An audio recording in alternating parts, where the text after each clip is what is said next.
Welcome to Otaku Talk. It's me, your boy, your host, OD, and today we'll be reviewing and analyzing chapter 1081 of One Piece. This was a really good chapter. We found out some really interesting things, so can't wait to get into it. If this is your first time on this channel or you've been here before but haven't done so already, it's cool. Would really appreciate if you could do me a solid like, share, and subscribe. Anyway, without much further ado, let's get into this review.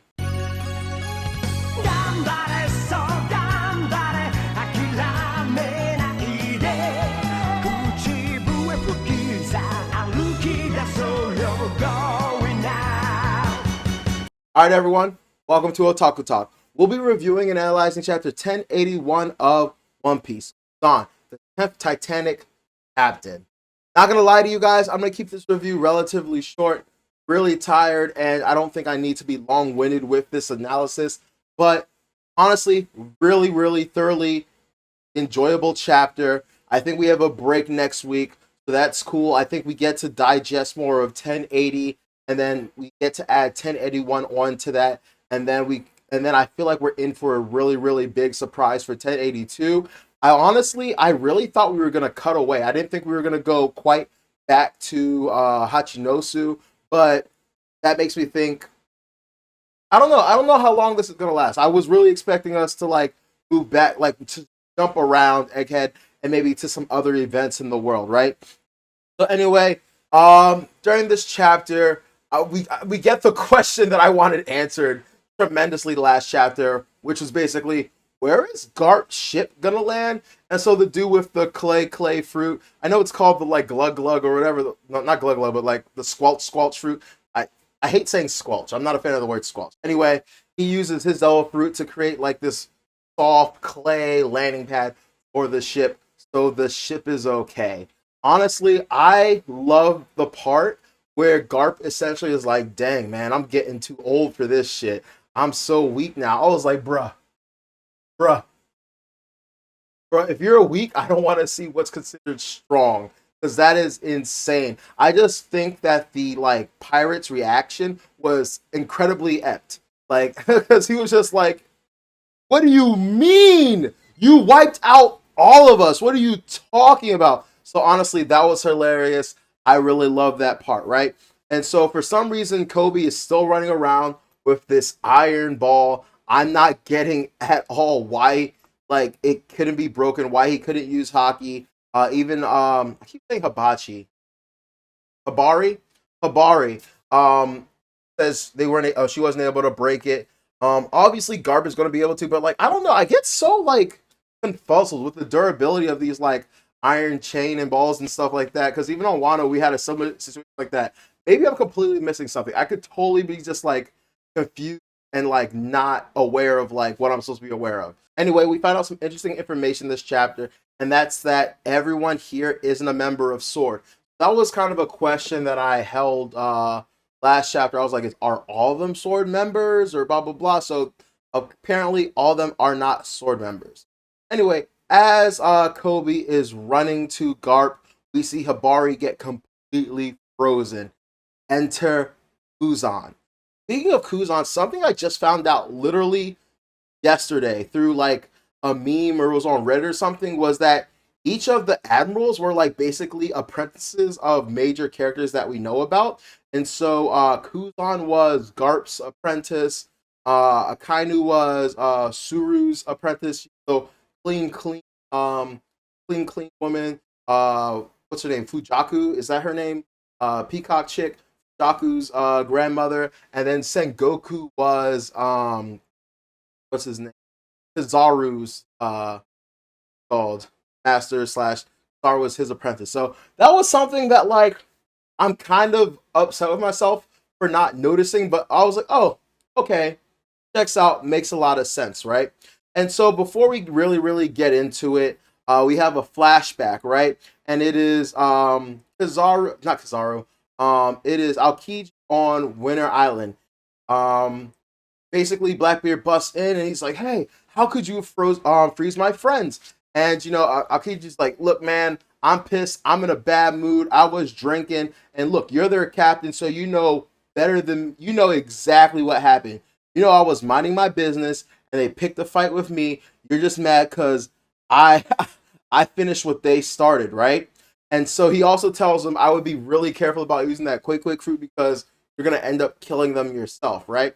And so flash forward, basically he basically alludes that like the whole reason for his situation in the first place is Blackbeard. So Blackbeard, don't mess with me right now because I will fight you. And then somehow there's like a little time lapse and we see them laughing and talking. And he's like, "What did he say next?" And then he told me it sucks we have to fight each other. It makes my blood boil. And I was like, that would be the magma. And so like they're just, drunk in a bar shooting the shit. And I'm going to tell you right now, I think this is incredible writing from Oda because during this whole like segment, there was a large part of me that was going, wait a minute. Is Aokiji actually like a pirate now? Did he actually turn sides? I'm sticking to my guns and saying no. He is either a member of Sword or he is in some way still trying to like help out the world government. The only reason I say that is one, we know Aokiji. We know he's not a bad guy. We know that like his justice is like what's the word I'm looking for? I forget what this not uncertain justice, but we know his justice wouldn't allow him to ally with someone like Blackbeard legitimately. I just don't see that in like Aokiji's character or personality trait or from anything we've set up. On top of that, the fact that Akainu has kind of just ignored Aokiji becoming a pirate, ignored him aligning himself with the Blackbeard pirate is super sus to me. I find it super suspicious. And so I'm just doubling down on the fact that, okay, this is like some long con grift type shit where, for whatever reason, Aokiji needs to join the Blackbeard Pirates to fill some kind of goal. What that goal is, I'm not sure of yet, but I'm sure I will be satisfied when Oda reveals it. So I just really, really like what Oda is doing here because it's done in such a way, in such a manner where it's like Blackbeard approached him. Because the entire time I was kind of like, how did this happen? How did you join Blackbeard? I think like most of the community, I feel like most of the community thought it was a situation where Aokiji sought out Blackbeard and kind of finessed him and fooled him into like accepting him on the crew. Meanwhile, Blackbeard in like the back of his head was like, all right, we're gonna accept him, but we're gonna keep a lookout on him, right? We're gonna pretend like, oh, we're all buddy buddy, we're friends. Yeah, you're cool with us. Oh, what? Oh, you got kicked out the Marines? Oh, what? You hate Akainu? Yeah, join us. But the way that like it's framed in this chapter, it really makes it seem as though like Blackbeard was the one that was courting Aokiji. Blackbeard is the one that like went out of his way to like get Aokiji to convince Aokiji. Like Aokiji the entire time was like, no, I wouldn't join. Why would I join you? We're not friends. This, that, or the other. Like, get out of here. You think just because we had a couple of drinks, I would ever? It's like all like like leaning towards Blackbeard is the suitor, and I really like how well that's done. I really think it speaks volumes for like whatever grand plan that Aokiji has come up with. But honestly, it was done exceptionally well, especially the part where you have um the dude with the angel fruit whispering to Blackbeard like, hey, like he has a really useful, we could heal it. And then Aki's like, I hear you, and then attacks them again. So like I just really like this idea of, not coming willingly, not like it's not so simple. It makes a lot more sense now exactly how Kuzan was able to join the Blackbeard Pirates. So good storytelling. Good storytelling.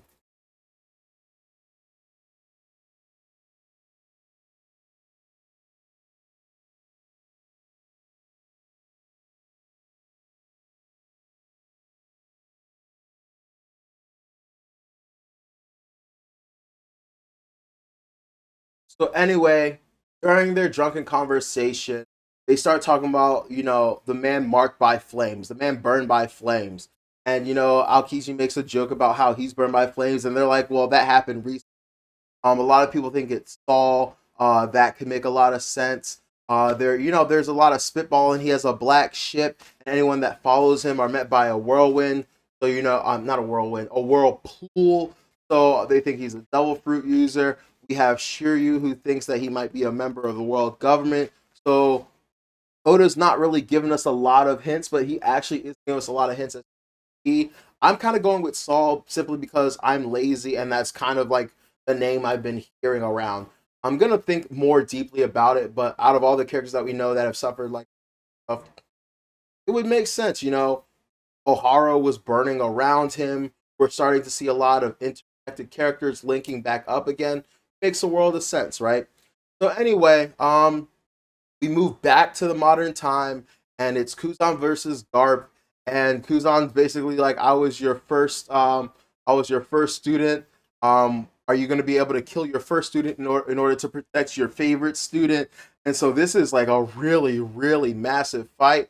Honestly, I think that whole line earlier when Garp is like, "Oh man, I'm so weak," is definitely a what's the word I'm looking for? A flag for him being by Kuzan. Does Garp die here? I hope not, but like we've seen numerous times where we don't know what Kuzan is doing. We might have a moment where it might be necessary for Kuzan to kill Garp in order to maintain his cover. Because honestly, it's a completely bad look. It's a completely bad look if while Blackbeard is gone and Kuzan is on this island, a Marine shows up and the Marine is somehow able to beat Kuzan, who was an admiral and who's old and out of his prime and stuff like that, who also happened to be his sensei, if you. So he puts him in this move called Ice Ball. Garp is able to break out and then hits him with this attack called Blue Hole. So I'm thinking Garp is going to have a lot of like galaxy planet oriented attacking at Galactic Fist. And now we have Blue Hole, which I'm hoping slash think is some kind of play on words with black hole, right? So yeah, man, we're in for some really, really interesting fights, and we're in for some really, really interesting. The last thing I'm gonna talk about, I'm gonna fly by it is, yep, Law lost to Blackbeard. We all kind of saw it coming. The one thing I did not see coming though is apparently Chopper made Beppo a Rumble Ball. Beppo looks savage. He looked like Volley Bear on the track. He comes and he like gets away everyone trying to harm, kill Law. They also express a bunch of interest in Law's fruit. Like, hey, how do you feel about making me immortal? So like they were definitely planning on taking him what's it called captive. My question is, I wasn't quite sure exactly what happened. Law kind of gives him the order to escape, so I'm not sure if Beppo like leaves him in order to save the rest of their crew and get out, or if Beppo grabs Law and escapes with Law. So I'm very, very curious as to what happened there. I couldn't really tell. Let me know in the comments if you know or like what your guess is. Um, I'm not gonna stay on this too long, but I'm not gonna lie, kind of annoyed about the whole Chopper giving him a Rumble Ball thing because there were so many things about Wano that I was super pumped, super excited, super hyped for, and honestly, I felt let down. Part of good writing and part of writing is there's promises made and fulfillment of those promises.